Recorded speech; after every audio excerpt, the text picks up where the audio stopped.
So today we're going to try and take a 3D print and do a lost wax casting technique with it. So I found an STL file here on Thingiverse by Rips. This is a Minecraft creeper ring. I'm going to make this for my son as a little test.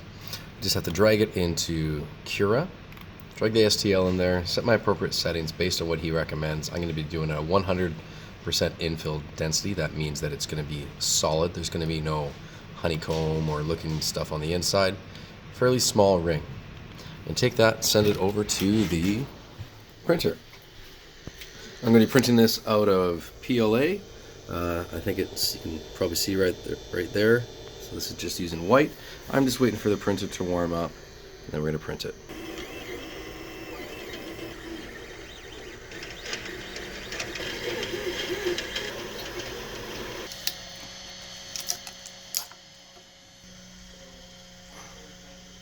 So I made two prints just in case something happens. These are gonna fit a child's size, so I don't know exactly the size of this. I can check that later with a ring mandrel, but either way, today's a test to see whether or not I can do a lost wax casting with PLA from a 3D printer. When doing lost wax casting, there's only a couple tools that I really need for doing this.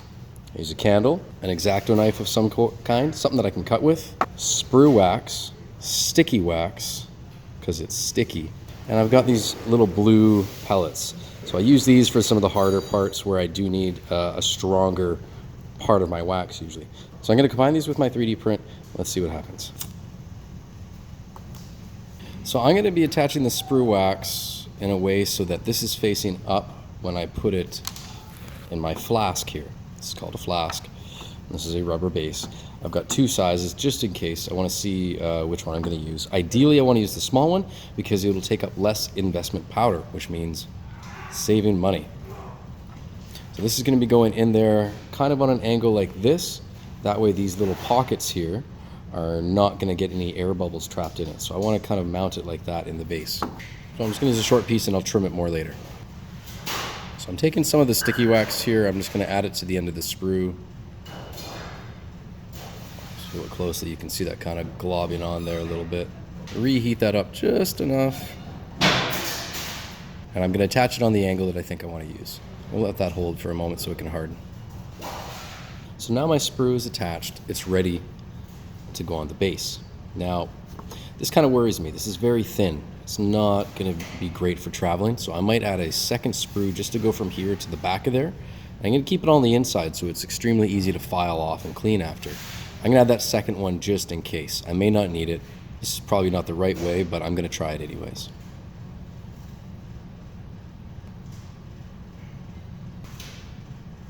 So I've never tried using wax with a mixture of PLA. So we're going to see how this works. So hopefully that's going to be a strong enough connection there. I'm going to make a connection here as well. So I'm going to reinforce it a little bit with these blue pellets here. So let me heat up my knife. That way it's easily able to cut through. I've got a little bit of blue wax on top of my knife and I can just hover it above, let that melt, and then I can drip that on.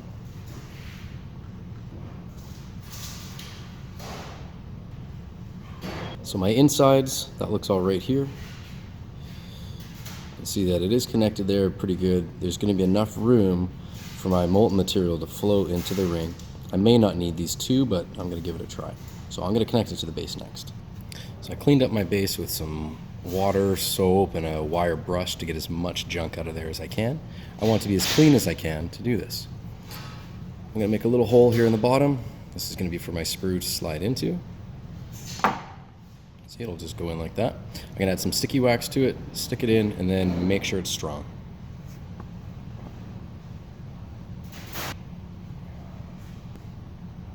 Oh, no. My sprue is a little bit too long. I got to chop that down a bit.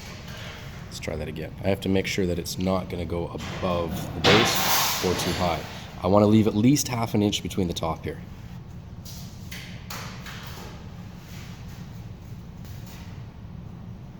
There we go. That looks pretty good. Next, I'm going to take some of my blue pellets and I want to reinforce the base here so there's zero chance of the mold falling off.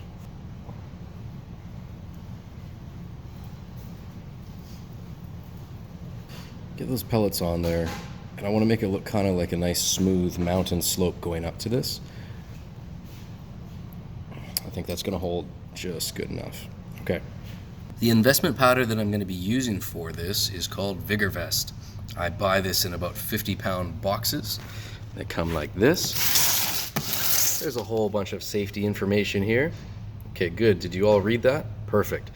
Basically what you need to know is don't breathe it in, work in a ventilated area, wash your hands after and all that. This stuff is poison. Don't, breathe it. Get a bit of a dust going on.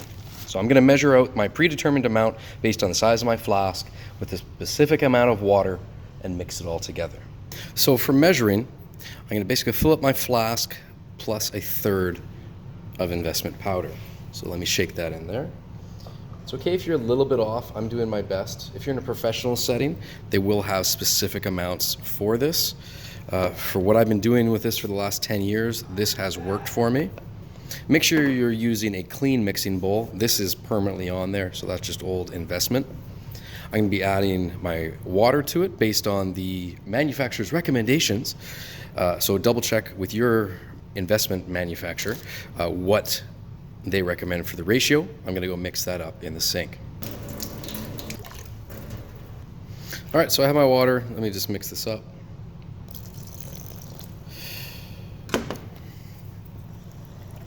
I'm going to start just kind of getting the rough stuff out with a screwdriver because I can't find my spatula or my egg beater.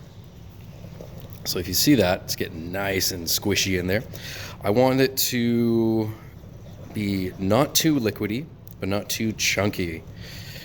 So I can do it with this. There's many other ways to mix it up. I'm going to be showing you another way that I've done it. Now ideally this would have a bit more of a paddle, kind of like a proper egg beater. But get it in there. And I want to make sure I get all of the bubbles out, any of that. I don't have like a vacuum or any of the fancy things. I could make a simple vibration panel essentially that sits underneath it out of an old sander. Again, I don't have that right now. Doesn't that look delicious? Try to get all the chunks there. Make sure there's nothing that shouldn't be there. Still, you can see the bubbles down in there. I'm going to be getting those out with this, as well as I'm going to be tapping the side of the mold while it's hardening. This is not industry standard. Don't bother writing that in the comments. I know it's not. But this way does work for me.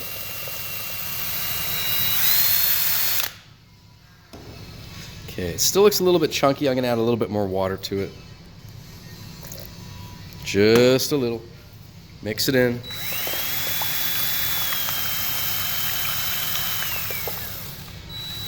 That was maybe a little bit too much water. Let's add a little bit more powder to there. Just a sprinkle.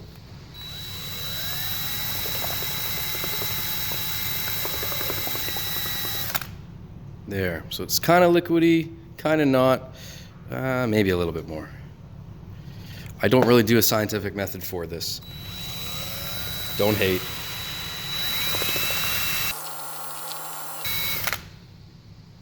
Once I've mixed it, I probably have about 10 minutes in order to do my pour and for it to harden. So let's go take that over to the mold now. To prepare my mold, I'm going to be using this stuff. This is Vacucoat. It's going to help prevent any bubbling and some of that from sticking to my actual mold. So I'm going to go ahead and spray that down on both the inside of the flask, the base, and all over the ring. I like to be generous with this. And I will make sure to wash my hands thoroughly when we're done. This stuff stinks. All right, that's all sprayed down. Let's go ahead and connect it. Nice and flat. You can see that there's still a lot of room here. I've got more than 1/2 inch so that I can get a nice solid layer of my investment. Okay, I'm gonna pour this. There it is.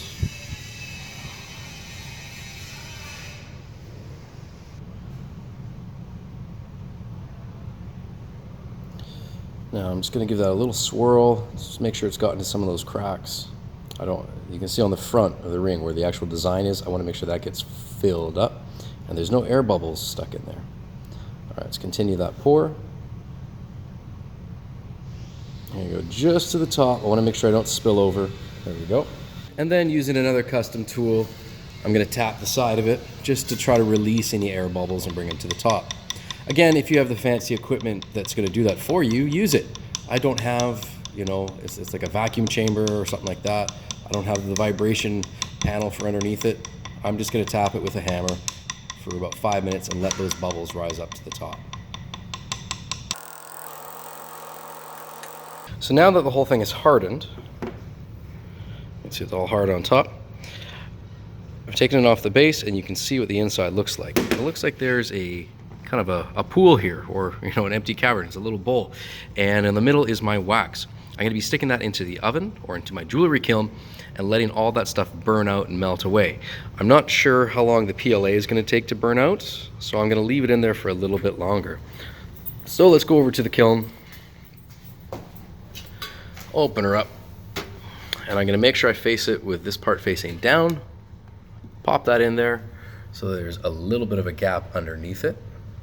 I'm going to be letting this burn out for at least an hour. So I'm going to go here, crank it up to about 70, so that's kind of high, and I'm going to let it get up to 1200 degrees on there. Once it's hit 1200 degrees, I'm going to let it sit there for about an hour, and then I'm going to let it cool down to about 900, and then it's ready to cast. So let's get this closed up. I'm going to set a timer so that I don't forget that it's in there.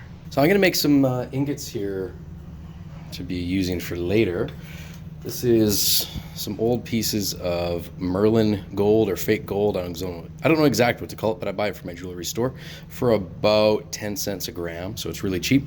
I'm going to be melting that down into here and pouring them into this to be using for later. This is also going to get rid of any contaminants that might already be in here, so I can kind of purify it. So I've done this in other videos, so I'm not going to go through the whole process, but you can watch me do it for a bit. I also am going to use a little bit of borax to help bring any of the to the surface here.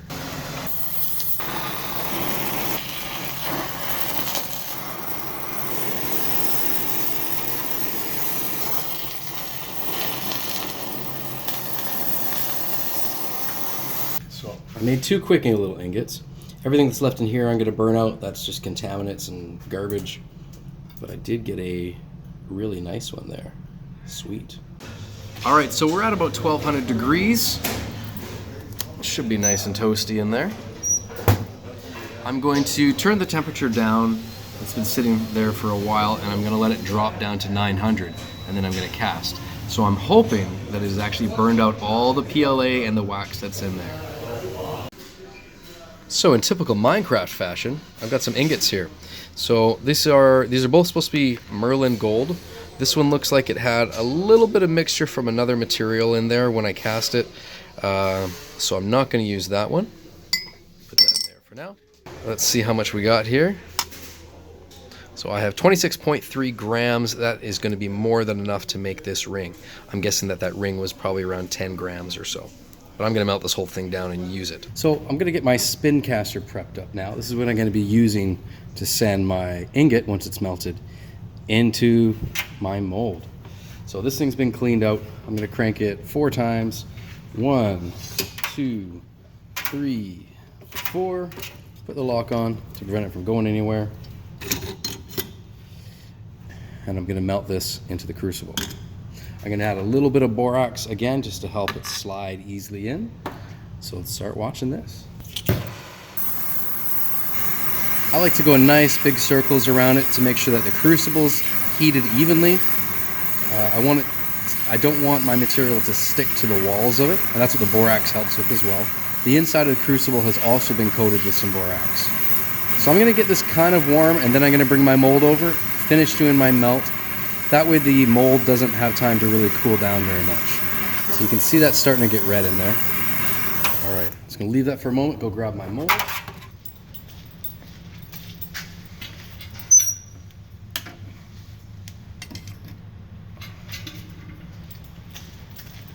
So you can see that the wax has been burnt out. So hopefully the PLA has also been burned out here. This is going to be using centrifugal force. After I release that spring, and it's going to shoot the molten material into the mold. Alright, it's starting to go molten. You probably can't see it in the video, but it is starting to go molten. And because I melted it the first time to make the ingot, I got rid of most of the contaminants. So I shouldn't have any issues with that. I want to heat up the whole pathway, so I'm going to aim torch into the hole as well. That way it has a nice hot slide to slide in there. All right, count of 3, I'm gonna release the trigger and let it go. 1, 2, 3.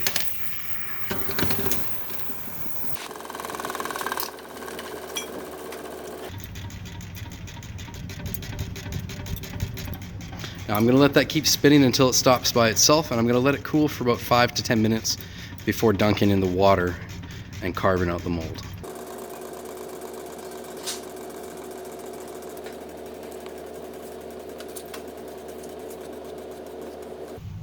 All right, get my tongs, pull that out. Now you can see that there's some molten material in there. I call that a button. Anything that doesn't belong in the mold is gonna be kind of look like what I melted earlier. So it looks like we've probably got all 25 grams down inside of the ring plus a little extra.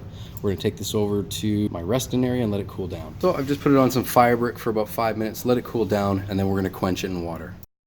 Now that it has cooled down a little bit, it's still gonna be extremely hot. If I touch it with my hands, I will burn myself. So let's take it over to the sink, cool it down in a bucket. The reason I'm using a bucket is so that I don't clog the drain with all the investment powder.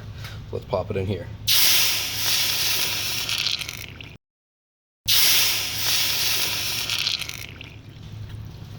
Now that should loosen up some of it already. I'm going to get that cool to the touch so I'm able to hold it with my hand, carve it out with a piece of metal or a screwdriver. I just dunk that in there. So it's still a little hot on the inside. You can see it's steaming, so I'm just going to be very careful not to burn myself. You can hear it releasing heat. Yeah, it's coming out. You can see the top of the ring here. That looks like it's turned good. So you can see the bottom. There's the button. There's the top of the ring. It looks like the material made it all the way through, so this is a good sign. Well, it looks like it fell in the bucket, so I'm gonna have to take matters into my own hands. All right, awesome. So you can see the face there, there's the ring.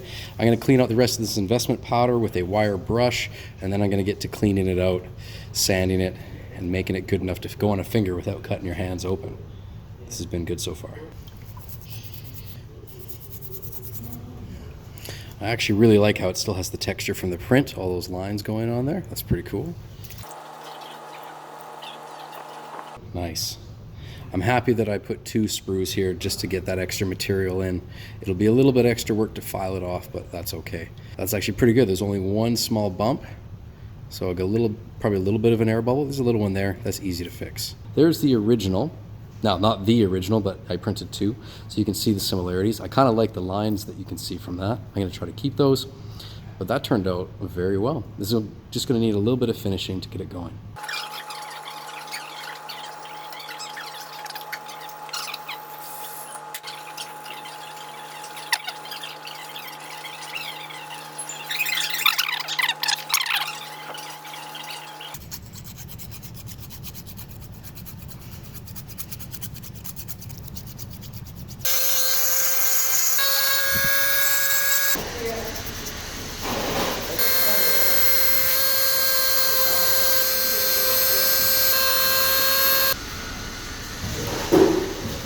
So we still need some more polishing, but this thing's looking pretty cool. Okay, so I've mostly polished and sanded it. It could still use a little bit more, but just I'm gonna do that later on after filming. I still have some stuff on the inside from the original sprue to get rid of, but I did a quick polish on the buffing wheel and with a little bit of buffing on the Dremel.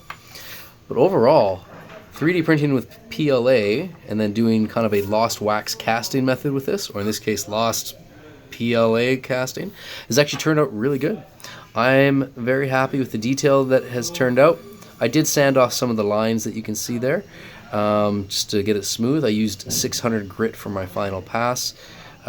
Still a little bit to play with. This was a really fun experiment. I hope you learned something from this video. All right, stay tuned for more. Cheers. Bye.